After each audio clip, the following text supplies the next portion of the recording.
మేడిగడ్డ బ్యారేజ్పై కొన్ని మీడియా సంస్థలు అత్యుత్సాహంతో అసత్యాలను ప్రచారం చేస్తున్నాయి. మేడిగడ్డ బ్యారేజ్ ఇప్పుడు ఎట్లా ఉందో, అంటే గతంలో మొన్న వర్షాల కంటే ముందు ఎట్లా ఉందో ప్రస్తుతం కూడా అట్లాగే ఉంది. 7వ బ్లాక్లోని 20వ నెంబర్ పియర్, 21వ నెంబర్ పియర్లో కూడా చాలా సురక్షితంగా ఉన్నాయి. ఎక్కడ ఏమీ డ్యామేజ్లు కాలేదు. ఒక ప్రచారం, ఒక విజువల్ను చూపెట్టి ఏదో ప్రచారం చేసే ప్రయత్నం చేస్తున్నారు. ఈరోజు మధ్యాహ్నం కూడా ఫీల్డ్ ఇంజనీర్లు వెళ్ళి మేడిగడ్డ బ్యారేజీని, ఆ దెబ్బతిన్న బ్లాక్లను పరిశీలించారు. ఎక్కడ కూడా ఎలాంటి డ్యామేజీలు లేవు.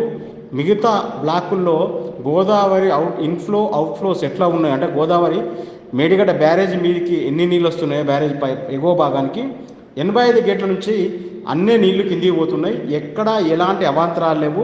ఎలాంటి ఇబ్బందులు లేకుండా మేడిగడ్డ బ్యారేజ్ నుంచి నీళ్లు దిగువబోతున్నాయి.